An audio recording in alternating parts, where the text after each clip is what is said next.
En la comunicación ofrezco una aproximación a la compleja y extendida leyenda de La Llorona.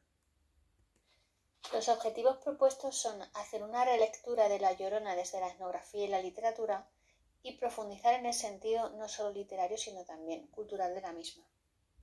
Dentro del apartado de metodología tendré en cuenta la experiencia etnográfica desarrollada en Nicaragua, con la que obtuve mi diploma de estudios avanzados, el DEA o TESINA.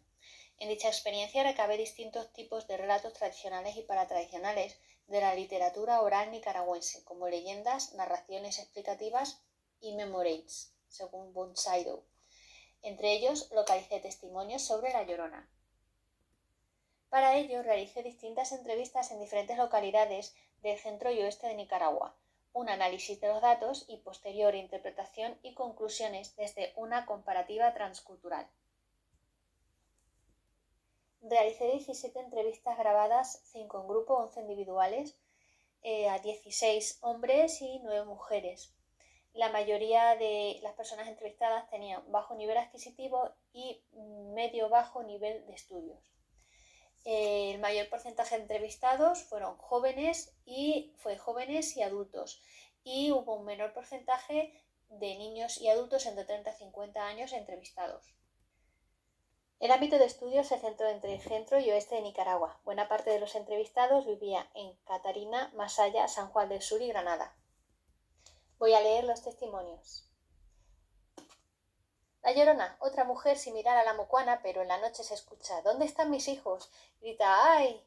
Pero no es que la va a mirar uno directamente, sino que uno escucha el sonido así: ¡ay! Y se le ponen los pelos de punta, ¿ves? Ese testimonio fue recabado en Masaya, y ahora voy a leer el testimonio recabado en la Laguna de Apoyo. Dicen que también La Llorona, que si escuchaban a La Llorona gritar que decía: mi hijo, si la escuchaban lejos es porque estaba cerca, y si la escuchaban cerca es porque estaba lejos. Un abuelito nos contó que una de ellas se robó a un niño, un sobrino creo de él. Nos contó que se había robado uno porque escucharon que estaba llorando, y cuando lo fueron a buscar al sobrino ya no estaba, pero eso son cosas de ancianos que cuentan ellos. Testimonio recabado en la isla de Ometepe. La Llorona es una mujer. La historia es que una mujer fue a perder a su hijo a la vera de un río, porque no lo quería, pero después se arrepintió de irlo a perder, y cuando se arrepiente ella lo busca, pero ya es imposible porque su hijo ha fallecido. Entonces ella pasaba día y noche buscándolo en la vera del río, porque se supone que lo había abandonado allí, y el río lo había llevado, y por eso es que ella recorre el río, y es donde le dice: toma mi teta, porque ella lo que no quería era darle de mamar. Pero no quería o no podía, porque por despecho o alguna... No, aparentemente la historia dice que no quería darle de mamar, no quería hijo, no quería nada, y por eso es que lo abandona en el río. Y es donde dice la historia que ella actualmente lo busca por las vegas de los ríos, que esa es la famosa Llorona. Es una historia bastante común, pero que es una historia bastante universal, porque se cree que la Llorona es una historia completa, y la mona no. La mona puede existir en los pueblos, en las ciudades y en todos los lugares que existe gente, y puede existir la mona, la carretanagua, la cegua, las chanchas, las gallinas, pueden existir donde quieran, siempre y cuando haya gente con esos tipos de tradiciones y rituales que hacen. Pero la Llorona, igual que la sirena, es una historia universal, única. Por eso es que muchas personas tienen temores en las vegas de los ríos, porque se cree que en todas ellas existe ese tipo de visión. Muchas personas las temen, y por eso toda vega del río es bastante respetada. Testimonio recopilado en la isla de Metepe. El testigo es de Granada y se refiere a esa ciudad. Hay un lugar cerca de aquí, le dicen el Madroñal, que está en la subida, en la loma del Mico. Dicen que le dicen ese nombre porque ahí salía una mujer llorando. ¿La Llorona? Sí. Entonces ella cruzaba la calle, y muchos dicen que ella se paraba en una piedra, y ahí no podía pasar nadie porque el que pasaba por allí el cuerpo se le torcía. Y la verdad es que ahí me dio miedito un día, porque yo venía de ese lado de hacer un trabajo, porque voy más avanzado. Entonces ese día venían un par de amigos y uno venía contándome eso. Me dice: mira, porque vamos los 5 juntos, pero yo solo por aquí no paso. ¿Por qué? Porque sale tal cosa, me dice. Ahí me entró un escalofrío en el cuerpo que los pelitos se me pusieron de punta, porque tú sabes, bueno, realmente las mujeres son más miedosas que los hombres, pero los hombres, por ser hombres, también pueden pasar miedo. Como elementos clave de los testimonios recabados destacamos los siguientes: gritos, lamentos, llanto, a veces con palabras, ¿Dónde están mis hijos? Mis hijos, o interjecciones como hay. Acciones asociadas serían robar niños o torcer, que se traduciría como acalambrar a la persona que mira a la Llorona. Por otro lado, su presencia provoca miedo a través de sonidos, del aspecto o de su conducta. También encontramos una fusión con otros relatos como el Toma tu teta o vinculación con sirenas, velas de los ríos y lagunas. La diferenciación sexual se elabora desde prácticas, ideas y discursos. De forma universal se suele atribuir a la mujer los siguientes elementos corporales identificativos: el pelo largo, las lágrimas y la leche. Los testimonios recabados revelan y se expresan desde el etos y el patos de una comunidad. El etos muestra comportamientos, costumbres y evidencia normas de hacer, recomendaciones. El patos induce a la emoción, juega con el miedo, con daños como el robo, la violencia, la infidelidad, la envidia, la falta de amor, la enfermedad. En la Llorona están presentes la pena, la locura y la culpa. Las costumbres que se han añadido a la narración de esta leyenda de Dama de Agua serían el noviazgo y maternidad, que la vinculan con el mestizaje y la traición, según María Jesús Buxó, seguidas del infanticidio y la búsqueda de sus hijos. La expresión de creencias e ideas religiosas y las leyendas sirven a las sociedades como modelos al representar una visión del mundo expresada de forma simbólica. Esta visión encuentra su sentido en el contexto cultural que los genera, coherente asimismo con sus valores y normas. Leyendas y creencias e ideas religiosas son, por tanto, una representación del mundo que vive con la misma actualidad y fuerza que otros modelos que están presentes, como la lengua o las normas de circulación. También ejercen de modelos puesto que se reproducen en una determinada estructura social para transmitir un tipo concreto de creencias, emociones, miedos, tradición, que configura la identidad común en torno a la misma forma de sentir y ver el mundo. Así, la Llorona podría sugerir la existencia de una sociedad donde los muertos vuelven a la vida para expresar su dolor, donde el delito es castigado con el escarnio y la culpa permanentes, donde lo trágico se manifiesta sin cortapisas, donde el amor desbordado rompe reglas esenciales de la vida social. Por otro lado, el modelo ya nos está indicando la forma de conseguir lo evocado en la leyenda. En La Llorona se propone honrar y respetar a los muertos, proteger y velar siempre por la familia, procurar ser prudente ante las pasiones. En el ámbito mágico-religioso se trata, por tanto, de un traspaso de nuestro mundo sutil a un mundo narrativo donde el mensaje pueda ser comprensible y real.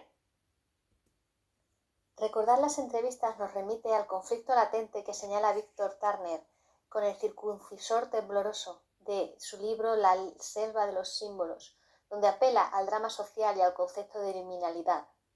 En el espacio denso e invisible de lo mental y del pensar compartido en sociedad, los actantes, los entrevistados, sostienen varios sistemas de creencias en tensión permanente que acaban conjugándose como el fluir de diversos chorros en la misma fuente, múltiples caras de las creencias que tientan por salir a la superficie.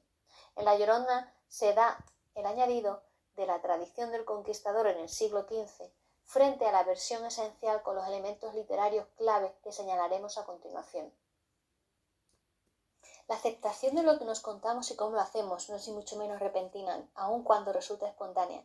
Para esta validación se debe producir un acogimiento cultural y en ese proceso entra en juego una baza muy importante en Mircea Eliade, el tiempo, pero no un tiempo cualquiera, nos referimos a un pasado originario, un tiempo arquetípico que para los pueblos existe y es en el que radica la legitimidad, la fuerza, el sentido de mitos, ritos y leyendas.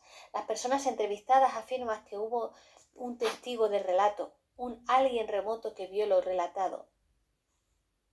En nuestra expresión de estos discursos simbólicos repetimos arquetipos y por esa repetición se da una abolición del tiempo, parece que fue ayer. Dotamos de sentido y significado a las narraciones y su fulgor simbólico nos deslumbra puesto que está justificado in illo tempore, el tiempo pasado como representación de lo inmanente, del presente del que se hace sagrado con la hierofanía. La hierofanía, la experiencia luminosa, sagrada, deja el tiempo suspendido y nos conecta con ese pasado original y así con otros narradores, verificando así la experiencia. Dentro de la interpretación literaria debemos reconocer que la leyenda de La Llorona repite patrones de Dama de Agua, un genio Loki presente también en las aguas del Mediterráneo y que trasciende fronteras. destacaremos los siguientes aspectos, propios de las damas de agua. Se trata de un ser vinculado a la naturaleza, un avatar de un femenino sagrado, relacionado con lugares de poder. Tiene una función oracular. Asimismo, tiene una ambigüedad de carácter, o como dice Otto, coincidentia oppositorum. De tal manera que, por un lado, entraría dentro de la categoría folclórica de espantos o asustaniños, incluso exige sacrificio de niños, pero además llega a ser voz de los sin voz, en tanto que representa en las versiones más antrópicas esa voz de los indígenas como símbolo del antimestizaje que mencionábamos al principio, o como voz de las mujeres, en tanto que es una figura a la que se le permite expresar sus emociones, su locura, su pasión. Coincide con otras damas de agua en que es una mujer que aúlla, agrede a los hombres o vaga por los caminos. Y tendría lo que denominan Aitana y Alberto Martos García un atractor cultural, de tal manera que incorpora preocupaciones de una comunidad e incorpora valores de grupos dominantes pero también dominados. Como reflexiones finales añadimos la importancia de repensar, preservar y recrear la tradición desde el mensaje original. Y retomando las palabras de Peter Sloterdijk y Eloy Martos, debemos aprender a convivir en el futuro con las personas. Aquí añadimos, al aplicar todo lo que aportan las técnicas de la antropología, como la escucha, la observación participante, es una invitación a escucharnos. A aprender en el futuro también a convivir con las máquinas. Y como diría Eloy Martos, también con la naturaleza. Hay que respetarla aunque no tuviera alma. Darle un alma es la única manera de acercarnos a ella. Por nuestra parte añadimos que en realidad somos parte de la naturaleza y que no solo tenemos que aprender a convivir con lo no humano, debemos también reconocer lo sagrado, lo luminoso y convivir con ello. Gracias.